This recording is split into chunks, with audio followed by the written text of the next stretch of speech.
Hey, it's Nakia Maname, and I am joining you today. And we are on episode 3 of Learning How to Do Marriage God's Way. I have been, just to give you a little background about me, I've been married before. And so, even when I look at the first marriage and to the now marriage, it is things that I wish I knew before I said I do. And it was very important um, that the things that I thought I knew, that I realized real quick that I really didn't know anything. you know, we go in my first marriage. I got married at the age of 17. You guys say I was clueless. I didn't have a clue. I didn't know anything. All I knew was I was in love, and didn't want to be away from this guy. And so I just knew that we just had to be together, and whatever we come up against, our love was sustained, and it was nothing that would crush the love that we had for one another. We woke up to that very quickly because life began to happen, and that love that we once felt for one another, it began to fade and fade and fade. Not that we didn't love and care about one another, but the hurts and the pains and the arguments and the disputes and life began to happen more and more. We could not see or feel what we started with in the beginning. And so there were things that I wish I knew before I made that commitment at the age of 17. One thing, I wish I knew how to communicate effectively. I was raised to where I didn't like confrontation. So I would just push things under the rug. It didn't matter what it was, like just to avoid the argument, just okay, whatever. Okay, whatever. And so I never dealt with confrontation. I never dealt with when things came up and it was I didn't like it. I just dealt with it. I just pushed it aside and I never addressed it. And that wasn't very healthy, especially at the age that I was at. And so what I did, I built this monster, and I took this monster from one relationship to another, not knowing how to communicate well and effective with my significant other. And so that's one of the things I really wish I knew how to do effectively.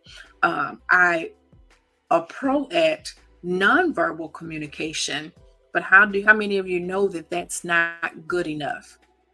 How many of you know that you can't always run away from a conversation? There are things that you have to address, and you have to verbalize those things. And so I encourage you to make sure that in your relationship that you learn how to be a very good listener, and that you learn to speak when you need to speak. Be quiet when you need to be quiet, but speak up for yourself. Speak when you know you need to speak. Address issues when they need to be addressed. We cannot continue to go through relationships and not deal with what needs to be dealt with.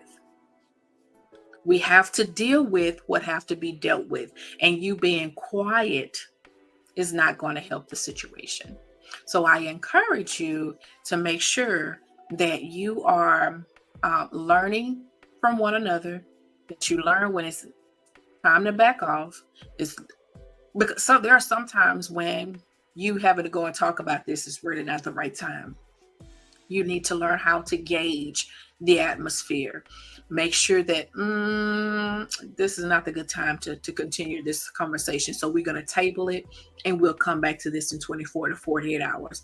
If we still not clearing the head on it, give it another 24 to 48 hours. But you need to make sure that you have addressed and dealt with what needs to be dealt with.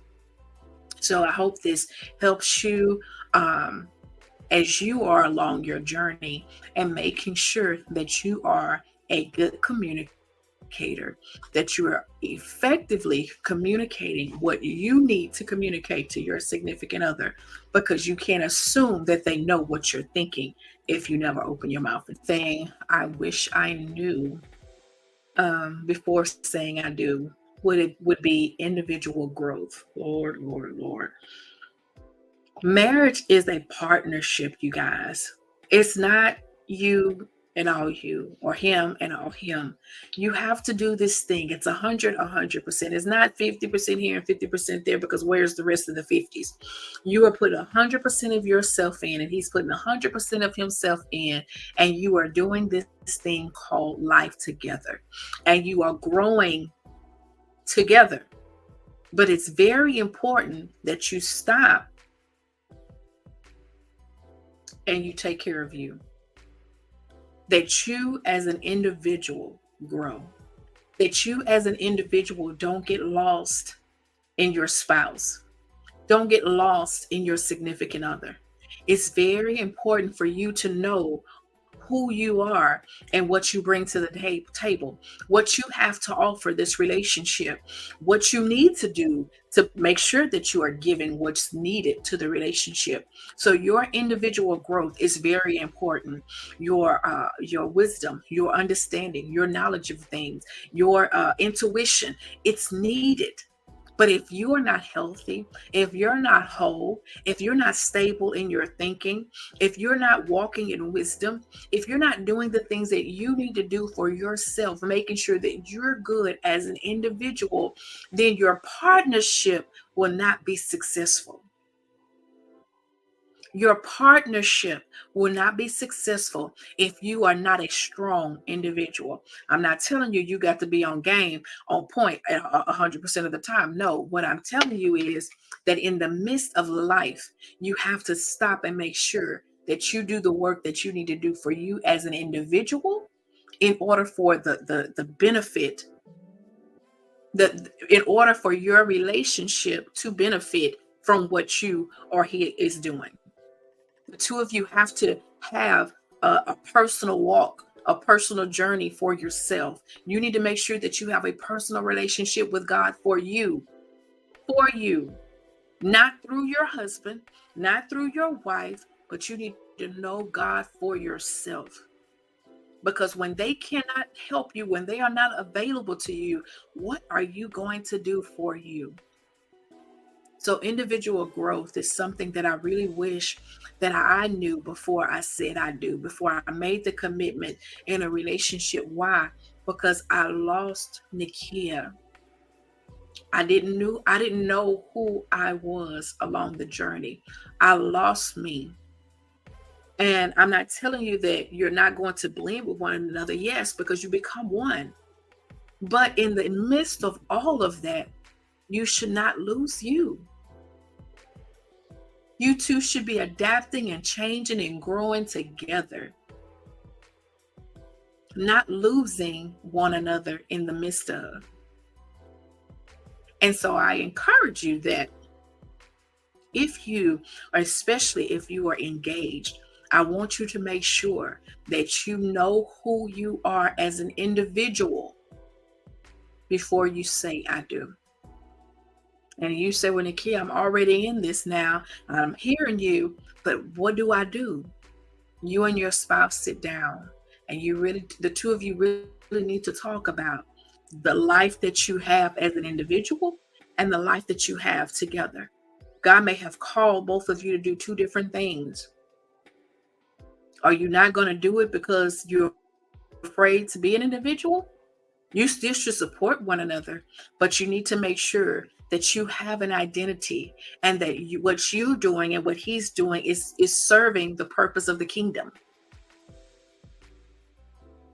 It should serve the purpose of the kingdom.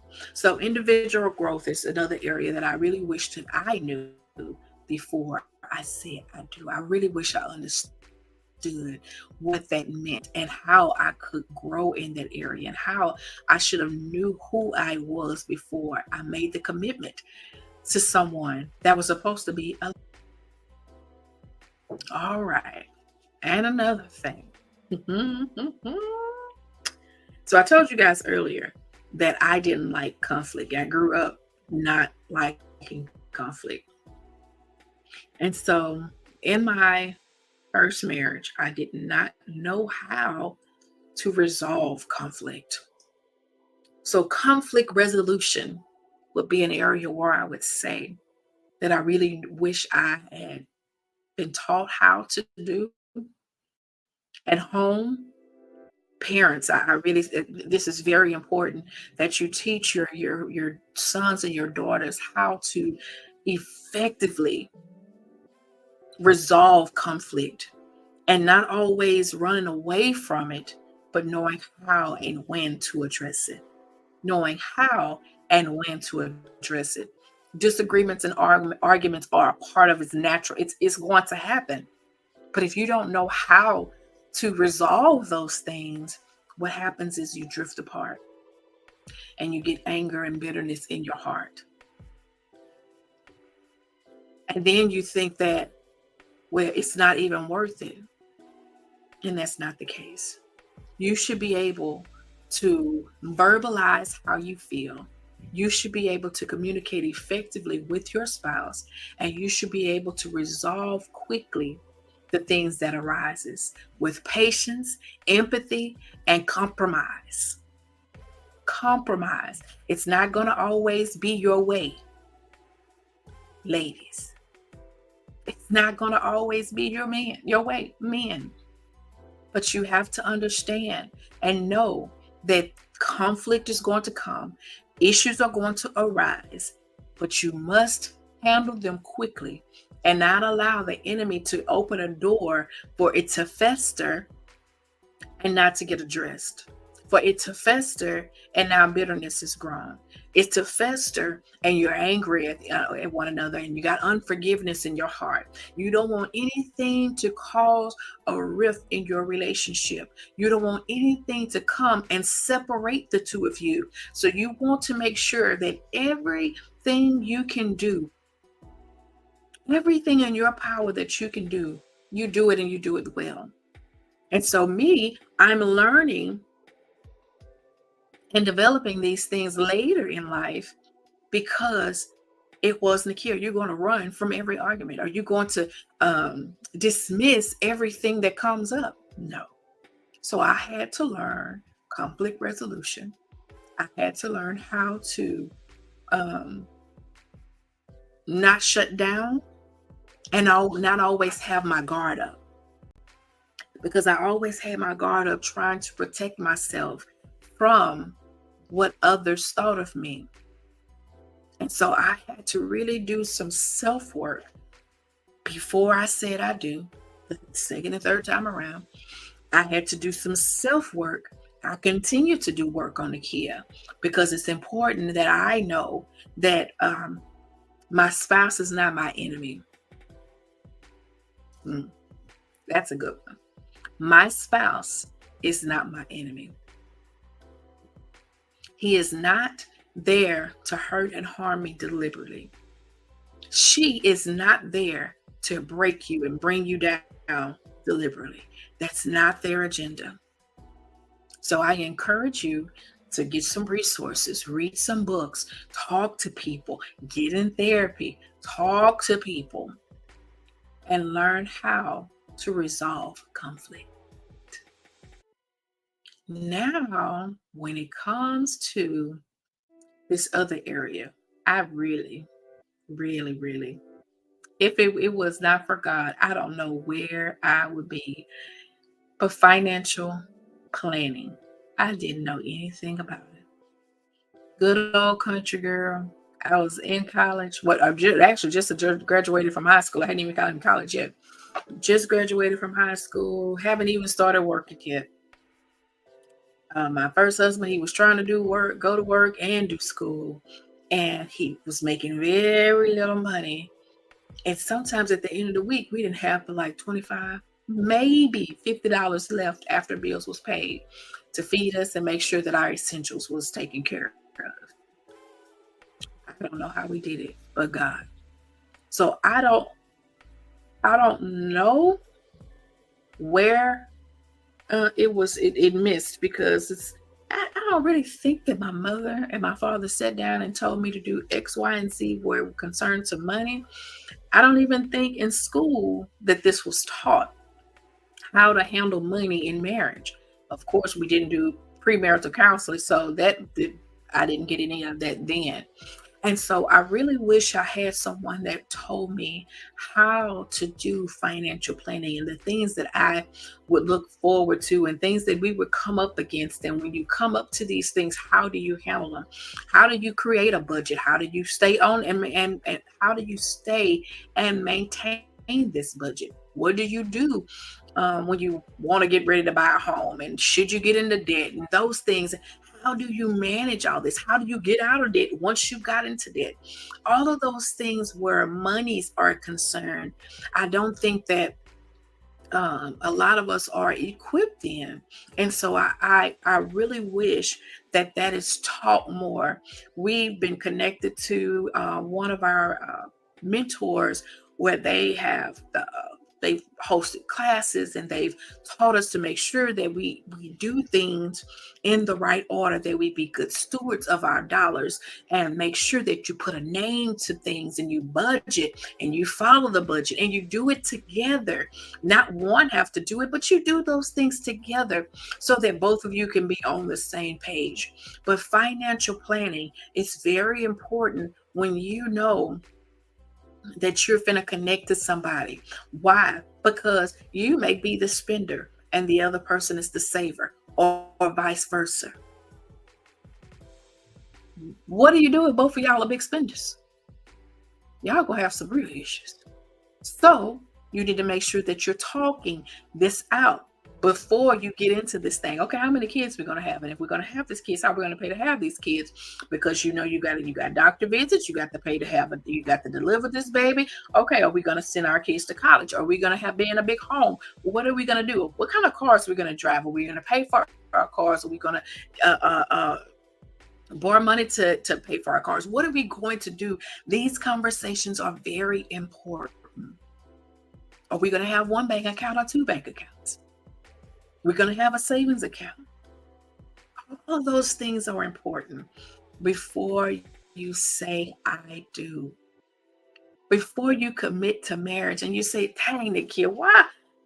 Where were you before I said I do? I'm here, girl. I'm here. Because I had to learn it later. I had to learn it later. But there's tools. Dave Ramsey. You can pull up on your app budget planners and through your bank, it shows you how to budget and things like that. So there's so many resources out there um, that can help you make sure that you are planning your finances properly. I used to when a kid, I need somebody to maybe help me do this. Please reach out. We have people that we know that do these things that can help you with those things. Please comment and let us know so that we can assist you in whatever resources that we have. You got those as well. Intimacy and emotional support. Lord, Lord, Lord. Having sex is not all that it is. And intimacy and having sex is not the same thing. Just because you can go to bed and have sex with somebody doesn't mean that you're giving them the most intimate parts of you. That doesn't mean that you're being vulnerable and giving yourself to them. What happens when you can't lay down and have sex? Do you lose the intimacy?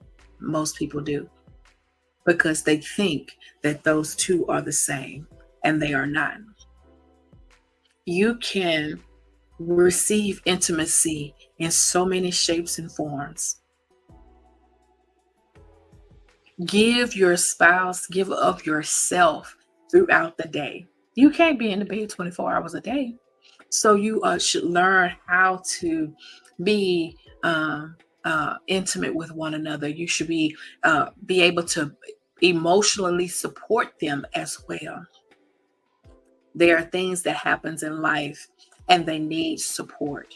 And it should be a thing that the man can give the woman and the woman can give the man. Men need emotional support as well. And they desire intimacy just like we do, ladies. It may be in different ways, but they still desire the physical touch. They desire the stroke of their shoulder. They desire you to send them a text and say, babe, I just was thinking about you. I love you and I appreciate you.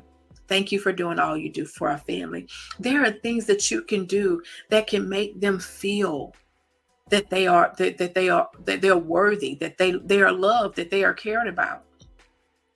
But nobody taught me that. I didn't know that. I had to learn it. I still learning it. I had to learn that you can't always be selfish and always be thinking about just you and what you want. But how can I best serve my spouse? How can I best serve them and be there for them emotionally and physically? How can I be present for them when they come in after a long day's work and I've cooked their dinner and ran their bath water for they can take a hot bath, and let him come and just lay his head on my lap just to rest, to not have a care in the world. Because regardless of what goes on outside, what's the most important is you, the two of you. If you have children, you and your spouse and your children, but it's what's in this circle is what's most important. Anybody outside of this circle, they're really not. And so I really wish that there were more resources for younger couples, especially, to know how to support each other intimately, how to support each other emotionally, because it's imperative that when life comes, that you are there for each other no matter what. I remember there was a place where the two of us got, me and my husband got, and we both were needing emotional support and didn't know how to give that support that was needed. And so we literally had to fast and pray and seek God and really get his understanding on how we could give what each other needed.